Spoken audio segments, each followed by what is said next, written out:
Hello, and welcome to Inside Shore Up. This show is all about the community action agency Shore Up Incorporated.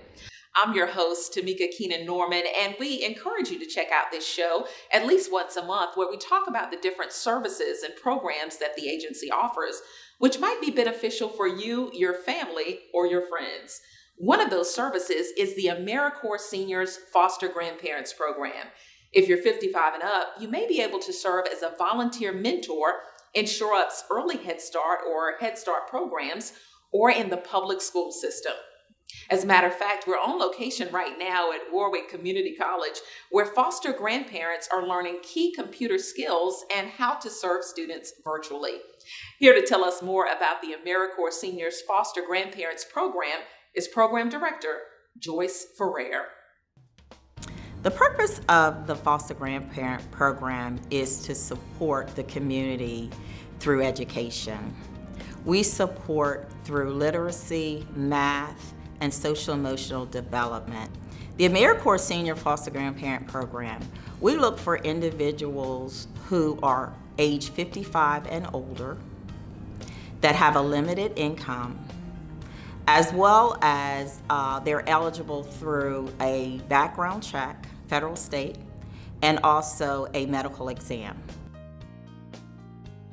Our foster grandparents, our AmeriCorps Senior Foster Grandparents, they serve in Head Start, Early Head Start, in the Shore Up program, as well as the Board of Education public school system. And they serve as volunteers in the classrooms, and they serve as mentors in the classroom.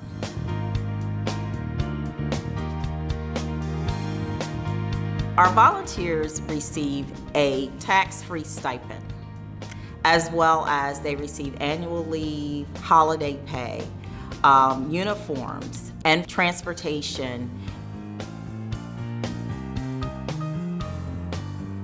Typically, we ask volunteers to be able to serve anywhere from 15 to 20 hours a week, up to 40 hours. And they serve throughout the school year with holidays included off, so that's time off that they do receive. The school year starts for our volunteers in September, but this year we will be gradually phasing our volunteers back into service starting in October.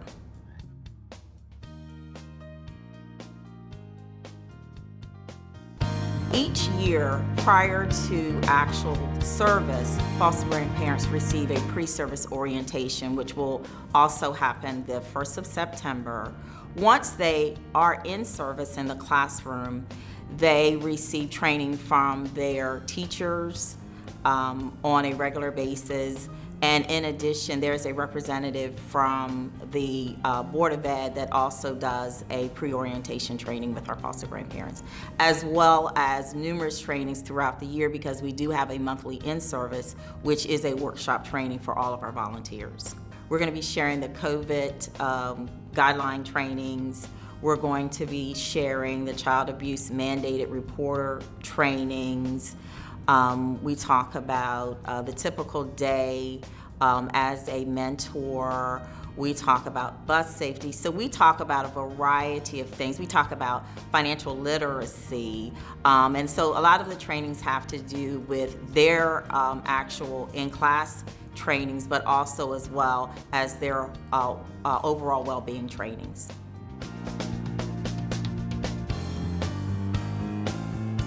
We're really excited to talk about the training that the volunteers have received here at Warwick. They are currently involved in a computer skills training course. And as you can imagine, many of my seniors who are age 55 and older were very nervous about taking this training. But after the first part, because this is actually their part 2, they're excited. They're asking for a part 3. So they're learning basic skills. They all each received a laptop, and they're learning basic computer skills here at Warwick under the leadership of a wonderful instructor, Mr. Perry. The thought behind the purchasing of the laptops and the computer skills training was to assist our volunteers in being able to support the classrooms with virtual learning, because last year due to COVID, we were not able to do any in-person classroom assistance. So this year, in the event that we are not able to complete the year in person, that our volunteers would be prepared to work virtually with the classrooms.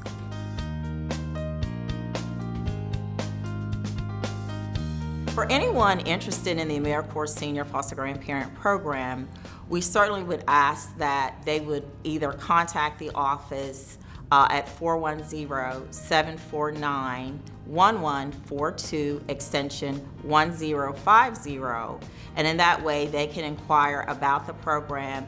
Also, we're more than happy to send out an application, and then after the application we would do an interview, and we would then go through the steps of seeing that the individual is eligible for the program. As a AmeriCorps Senior Foster Grandparent volunteer, it is my hope that because we work with students with education and school readiness, that our volunteers will see the impacts of their service within the classroom as well as within the community. And what I hope that the children that our volunteers serve gain from having a volunteer in the classroom is just the wisdom, the knowledge, and the love that our volunteers bring to each classroom as they prepare students to continue on their educational journey. Thanks so much to Joyce Ferrer, Program Director for the AmeriCorps Seniors Foster Grandparents Program, for joining us on the show today. But what is the motivating factor for becoming a foster grandparent? And how do they truly feel about making a difference in the community? Let's hear it from 3 foster grandparents. Being that I'm a retiree and I was home most of the time alone because my wife was a foster grandparent. And young little wrestlers would come on. I know Miss Chancellor, I know all of them. And I said, wait a minute, I ain't supposed to be doing all that. And then my wife told me about the foster grandparents. So I said, well, I don't know. That's what I said at first. I said, let me try it. And I kind of liked it. Once I got on board, that was it. I love it. It is one of the best decisions that I have made in life. And to know that I could take my talents and gifts and knowledge and give to kids that may not be getting and attention, that may not be getting it at home, and love and affection, and to see them to grow. It's one of the best fulfillments in life. And then to see those children later on in the community, and they still, if they see you in a store or somewhere in the grocery store or the Family Dollar. I'm from Chrisville, so a small community, and you hear somebody saying, "My mom, there's my mom," and it just gives you so much joy. Our main objective for those children is education, but the main thing is how you get them first thing in the morning. Once they walk through that door, their little eyes is just as bright as they can be, and they holler, "Papa!" Let's talk thrill now. I love it.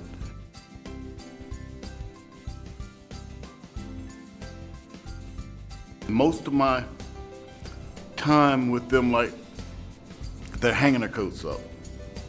I says, well, how many hangers is in there for you to hang your coat up with?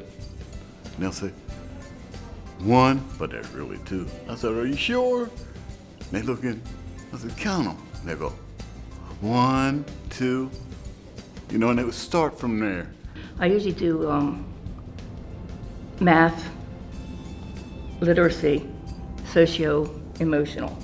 Okay, well, some of the socio-emotional activities that we do is, for instance, the art class, where there's 3, 4, maybe 5 children at the table, and they have to interact to come to the end of whatever they're working on.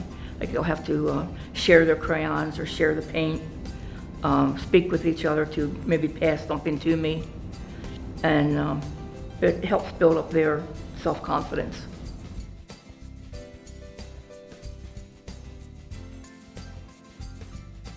The classes that we're taking here are computer classes, teaching us how to navigate around the computer, and it's teaching me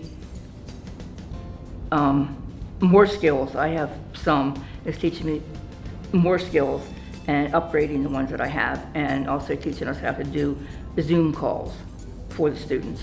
Some of the things that we would work with them virtually would be math, literacy, and socio-emotional, if we could.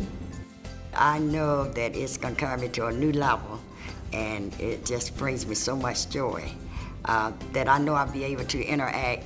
I know he taught me enough where I can interact with the children virtually.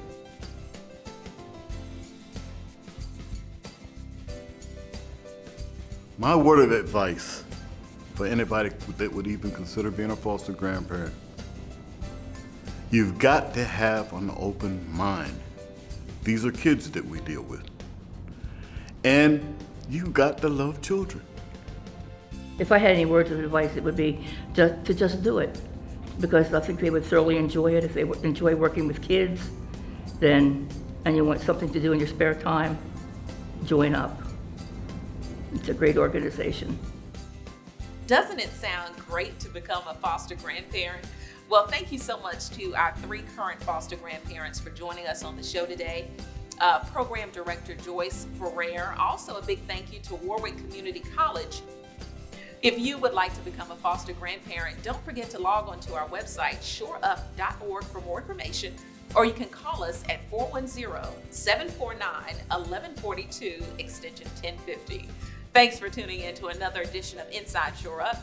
I'm your host, Tamika Keenan.